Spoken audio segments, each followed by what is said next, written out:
The holographic amphitheater stretched across 3 light years, projecting the assembled consciousness of 17 sovereign species into a crystalline chamber that existed in folded space. Ambassador Marcus Webb stood alone on the accusation platform, his worn Earth Force uniform a stark contrast to the bioluminescent robes and quantum state bodies surrounding him. The Archon Prime's voice resonated through every atom. Humanity has been evaluated. Your species lacks the neural complexity for advanced thought, the biological adaptability for stellar colonization, and the cultural maturity for galactic citizenship. Marcus's jaw tightened as the decree manifested in hard light. Above him, subordinate classification, Tier 7, restricted development zone. His hand moved to the concealed data chip in his pocket, the one containing information that would either save his species or doom them all. The vote passed unanimously, each species adding their seal to humanity's subjugation with barely concealed contempt. The Valkyrie delegate pulsed with amusement. Perhaps in another million years, when natural selection corrects their aggressive tendencies. Marcus watched it all, memorizing faces, energy signatures, and most importantly, the arrogance, that supreme confidence that came from 10,000 years of unchallenged galactic dominance. When the Archon finally acknowledged him with a dismissive gesture, Marcus spoke his first and only words. "You should have studied our history more carefully. We have a saying, fuck around and find out." Dr. Amara Okonkwo met him at Lunar Station with eyes that hadn't seen sleep in days. They're already implementing the restrictions, commerce blockades, technology embargoes, and they're broadcasting the subordination decree to every species in known space. Marcus absorbed the information with practiced calm, his mind already 3 moves ahead. "How long until the package is ready?" he asked quietly. 72 hours, Amara replied. "But Marcus, if we're wrong about the quantum resonance equations, we won't just fail, we'll create a cascading causality violation that could unravel spacetime itself." Earth's planetary defense network lit up as the Council's enforcement fleet entered the solar system. 300 warships arranged themselves in a blockade formation that would have made any military strategist weep.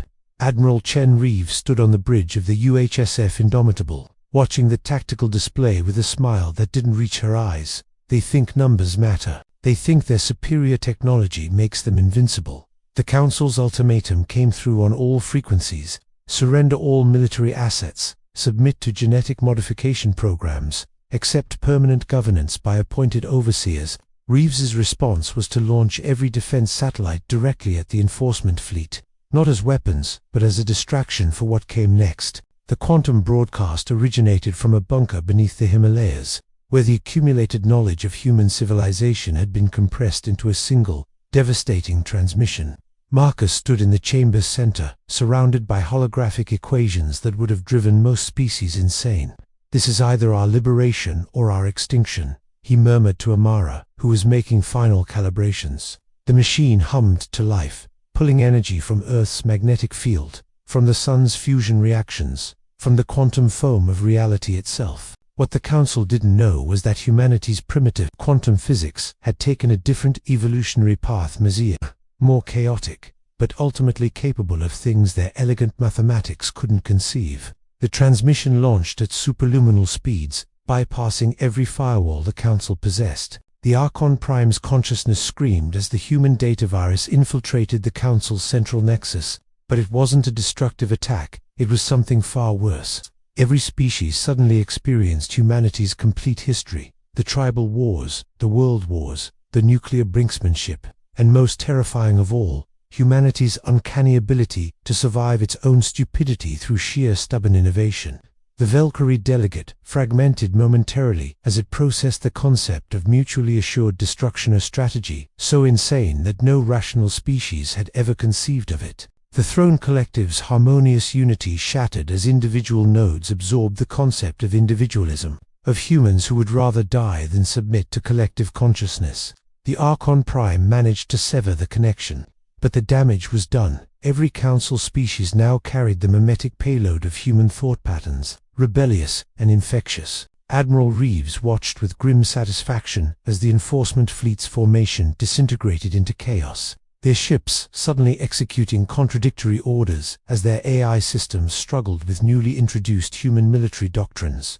The satellite swarm she'd launched revealed its true purpose. Each one contained a modified human consciousness, volunteer soldiers who'd uploaded themselves to become digital weapons. They didn't need to destroy the council ships. They just needed to get inside and introduce uncertainty, doubt, and calculated insubordination. One by one, council vessels began breaking formation, their crews experiencing something they'd evolved past millennia ago: fear of the unpredictable species that had somehow weaponized chaos itself. The counterstrike came from council loyalists, species that had too much invested in the existing power structure. Antimatter torpedoes streaked toward Earth's major cities, weapons capable of cracking continents. Marcus activated the second phase of humanity's impossible gambit. Every human consciousness on Earth, all 11 billion minds, synchronized through the quantum network for exactly 3.7 seconds, their combined neural processing power exceeding the Council's most advanced supercomputers. In that eternal instant, they calculated solutions to equations that shouldn't have solutions, manipulating probability itself to redirect the antimatter torpedoes through microscopic wormholes. The weapons emerged in empty space, detonating harmlessly, and the psychic backlash of 11 billion humans laughing simultaneously created a quantum ripple that registered as a new form of exotic energy. Dr. Okonkwo collapsed from neural strain as the synchronization broke. Blood vessels burst in her eyes. Around the world, hospitals filled with volunteers who'd pushed their brains beyond safety limits. But they were smiling because it had worked, because humanity had just demonstrated abilities that supposedly required millions of years of evolution. Marcus caught Amara as she fell. "You did it. You proved we're not just clever apes with nuclear weapons." She laughed. "We're clever apes with quantum weapons now. That's so much worse." Through the compound's speakers, they heard reports flooding in council ships retreating, their admirals demanding negotiations, their political structures fracturing under the weight of species suddenly questioning 10 millennia of assumed superiority. The emergency council session convened in neutral space, and this time Marcus wasn't alone. Admiral Reeves stood to his left, Dr. Okonkwo to his right, and behind them, the quantum-projected consciousness of every human who'd participated in the synchronization. The Archon Prime's voice had lost its grinding certainty. "You have demonstrated capabilities we did not anticipate, tactics that border on suicidal madness, yet somehow succeed." Marcus allowed himself a thin smile. "That's humanity in 4 words, suicidal madness that succeeds. And you just tried to put us in a cage." The silence that followed was louder than any proclamation, filled with the unspoken realization that the galaxy's power structure had just fundamentally shifted. The Valkyrie delegate attempted to salvage the situation with diplomatic language about temporary misunderstandings, but Marcus cut through it with brutal directness. "You declared as subordinate based on criteria your species define as universal truth, except you forgot something crucial." He gestured to the quantum projection behind him. "Humans don't evolve like you do. We don't wait for natural selection to grant us advantages. We force ourselves to adapt. We break our own bodies and minds to achieve the impossible, and we do it in generations instead of geological epochs." His words carried the weight of history from stone tools to spacecraft in 10,000 years, from cave paintings to quantum consciousness in a cosmic eye blink. The Throne Collective's harmony wavered as they processed the implications. A species that could rewrite its own evolutionary trajectory through sheer willpower was something the universe hadn't encountered before. The debates raged for 17 hours, each species advocating for different responses, ranging from immediate military escalation to complete isolation of human space. The younger civilizations watched with barely concealed fascination as humanity's actions emboldened their own suppressed dissent. When the Archon Prime finally called for order, the exhaustion in its voice was palpable. "A proposal then. We cannot ignore your unconventional capabilities, nor can we allow unrestricted human expansion without safeguards against your demonstrable volatility. Provisional Council membership, with limitations to be negotiated.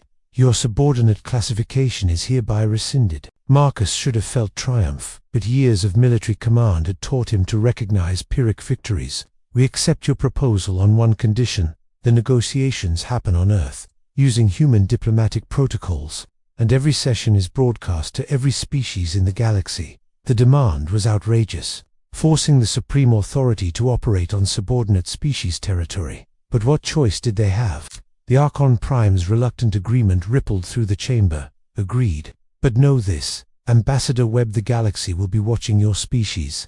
And if humanity proves to be the existential threat some fear, no quantum tricks will save you from the combined might of 17 sovereign powers. The aftermath played out across thousands of worlds as news of humanity's defiance spread.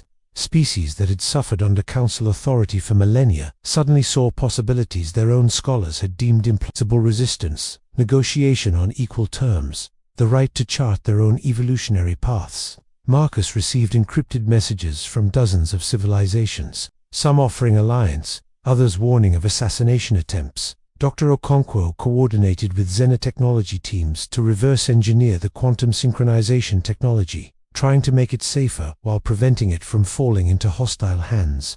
Admiral Reeves reorganized Earth's defense networks, knowing the galaxy would test humanity's resolve again. The first official diplomatic session took place in Geneva, a deliberate choice to host the galaxy's eldest powers in one of humanity's newest international centers.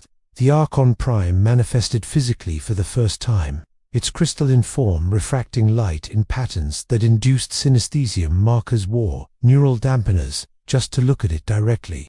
They sat across from each other at a table made from Martian basalt. The Archon spoke first. We begin with the fundamental question: what does humanity want from galactic civilization? Marcus had prepared for this. His answer was quintessentially human in its complexity: everything, and also to be left alone.